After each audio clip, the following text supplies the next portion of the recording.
Praise the Lord. இன்றைய அப்பத்துணைக்க நிகழ்ச்சியில உங்களை சந்திக்கிறதுல மிக்க மகிழ்ச்சி அடைகிறேன். இந்த நாளிலும் கர்த்தருடைய வார்த்தை நாம் தியானிப்போம். இந்த வாரத்துல கூட நாம் வளருவீர்கள் என்ற தலைப்புல நாம் தியானிக்க போகிறோம். அதாவது எப்படி நாம் வளர முடியும், நம்முடைய விசுவாச வாழ்க்கையில நாம் எப்படி வளர முடியும், நம்முடைய ஆவிக்குரிய வாழ்க்கையில நாம் எப்படி வளரணும், நம்முடைய தொழில்ல நாம் எப்படி வளரணும், நம்முடைய ஊழியத்துல நாம் எப்படி வளரணும். இப்படி பல காரியங்கள். நீங்க எதுலெல்லாம் வளரணும், எதுலெல்லாம் உங்க வாழ்க்கையில ஒரு வளர்ச்சி இல்லாம இருக்கிறீங்க, இதனால நாம் அதை தான் நாம் தியானிக்க போகிறோம். என்ன நாம் செய்தால் நம்முடைய வாழ்க்கையில ஒரு வளர்ச்சியை நாம் பார்க்க முடியும், வேதத்திலிருந்து நாம் அதை தான் இந்த வாரம் முழுவதும் நாம் தியானிக்க போகிறோம். எங்களோடு இணைந்திருந்த இந்த நாளிலும் கூட ஒரு காரியத்தை நாம் தியானிக்க போகிறோம். உங்களுக்காக ஒரு வசனத்தை நான் வாசிக்கிறேன். 1 பேதுரு 2ஆம் அதிகாரத்துல நான் 3வது வசனத்தை உங்களுக்காக நான் வாசிக்கிறேன். நீங்கள் வளரும்படி புதிதாய் பிறந்த குழந்தைகளைப் போல திருவசனமாகிய கலங்கமில்லாத ஞான பாலின் மேல் வாஞ்சையாயிருங்கள். ஆமென். கவனிங்க, நீங்கள் வளரும்படி வசனம் சொல்லுது பாருங்க. நீங்கள் வளரும்படி புதிதாய் பிறந்த குழந்தைகளைப் போல கலங்கமில்லாத ஞான பாலாகிய திருவசனத்துல நீங்க எப்படி இருக்கணுமா, வாஞ்சையா இருக்கணுமா. அல்லேலூயா. வாஞ்சை, ஒரு தாகம். அப்போ நீங்க வளரணும் அப்படின்னா, நீங்க விசுவாசத்துல வளரணும் அப்படின்னா நீங்க வசனத்துல வாஞ்சையா இருக்கணும். அது வேதம் அழகா பேதுரு எழுதுறார் பாருங்க. நீங்கள் புதிதாய் பிறந்த குழந்தைகளை போல, ஒரு புதிதாய் பிறந்த குழந்தை எடுத்துக்கோங்க. அது கிட்டத்தட்ட பாத்தீங்கன்னா ஒரு நாளைக்கு ஒரு ஒரு ஒரு ஒரு மணி நேரத்துக்கு ஒரு முறை அந்த பிள்ளை, அந்த குழந்தை தாய் இடத்துல அது பாலுக்காக அழுவும். அது கொஞ்ச நேரம் அது எப்படி பாலுக்காக அழுது கொண்டே இருக்குதோ, அந்த பிள்ளை அந்த பாலை குடிக்க தான் அந்த குழந்தை ஒரு வளர்ச்சி பெறும். அந்த மாதிரி கர்த்தருடைய பிள்ளைங்களா இருக்கிற நாம வளரணும் அப்படின்னா நாம் அடிக்கடிக்கு வேத வசனத்தை நாம் வாசிக்க வேண்டும், வேத வசனத்தை நாம் தியானிக்க வேண்டும். அப்போ வசனம் தான் சொல், புதிதாய் பிறந்த குழந்தைகளை போல திருவசனமாகிய ஞான பாலின் மேல் நீங்க வாஞ்சையா இருக்கும் பொழுது உங்க வாழ்க்கையில நீங்க வளருவீங்கன்னு சொல்லி வசனம் சொல்லுகிறது. அங்க வசனம் சொல்லுகிறது, சங்கீதம் 1 அதிகாரம் 2வது வசனத்தை நான் வாசிக்கிறேன் பாருங்க. கர்த்தருடைய வேதத்தில் பிரியமா இருந்து இரவும் பகலும் அவருடைய வேதத்தில் தியானமா இருக்கிற மனுஷன் பாக்கியவான். அவன் நீர்க்கால்களின் ஓரமாய் நடப்பட்டு தன் காலத்தில் தன் கனியை தந்து இலையுதிராதிருக்கிற மரத்தை போல் இருப்பான். அவன் செய்வதெல்லாம் வாய்க்கும். அல்லேலூயா. பாத்தீங்களா, கர்த்தருடைய வேதத்தில் இரவும் பகலும் தியானமாய் இருக்கிற மனுஷன், அல்லேலூயா, அவன் பாக்கியவான்.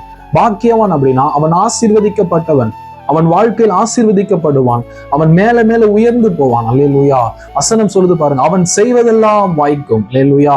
அவன் ஒரு பிசினஸ் பண்ணானா அந்த பிசினஸ்ல ஒரு சக்சஸ் வரும், அவனுடைய குடும்ப வாழ்க்கையில ஒரு சக்சஸ் வரும், அவனுடைய ஊழியத்துல ஒரு சக்சஸ் வரும். அல்லேலூயா.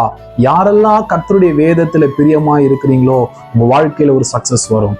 பாருங்க கர்த்தருடைய பிள்ளைங்களே, ஒரு தேவ மனுஷரை குறித்து நான் கேள்விப்பட்டிருக்கிறேன். பிகில்ஸ்வொர்த். அவர் ஒரு இங்கிலாந்து நாட்டை சேர்ந்த ஒரு ஊழியக்காரர். அந்த தேவ மனுஷனு அவரு நிறைய பேரை மரித்தோர உயிரோடு கூட எழுப்பி இருக்கிறார். அந்த அளவுக்கு அவருடைய விசுவாசம் பெருசு. ஒரு நாள் அவருடைய மனைவியார் இறந்து போயிட்டாங்க.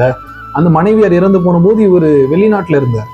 அப்போ அவர் அந்த செய்தியை கேட்டு புறப்பட்டு வந்து வேர் இஸ் மை ஒய்ஃப் அப்படி கேட்கும்பொழுது அவங்கள வீட்டுல அந்த பிணத்தை கழுத்து வச்சிருக்கிறாங்க. அப்போ இந்த தேவ மனுஷன் போயிட்டு அவங்க மனைவியை செத்து போன அந்த பணத்தை பார்த்து எழுந்துரு அப்படின்னு சொல்ல உடனே அப்படி மரிச்சு போன மனைவி எழுந்துட்டாங்க.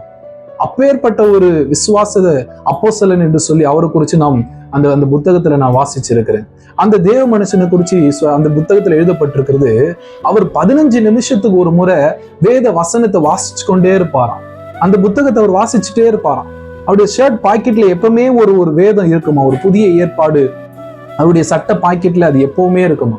கொஞ்சம் டிராவல் பண்ணும்போது வாசிப்பாராம், உட்காரும் போது வாசிப்பாராம், நடக்கும் போது வாசிப்பாராம். இப்படி வேதத்தை அவர் வாசித்து கொண்டே இருந்ததுனால அவருடைய விசுவாசம் அதிகமாகி பல பேரை மரித்தோரை அவர் உயிரோடு கூட எழுப்பியிருக்கிறார். அநேக அற்புதங்களை அடையாளங்களை அவர் செய்திருக்கிறார். அல்லேலூயா.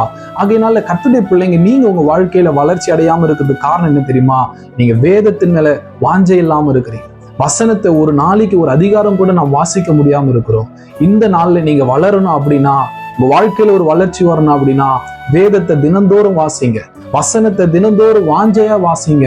ஒரு குழந்தை எப்படி வாஞ்சையா அதை அழுது அந்த பாலுக்காக அழுகிறதோ அந்த மாதிரி நீங்க கர்த்தருடைய வசனத்துக்காக நீ அழணும்.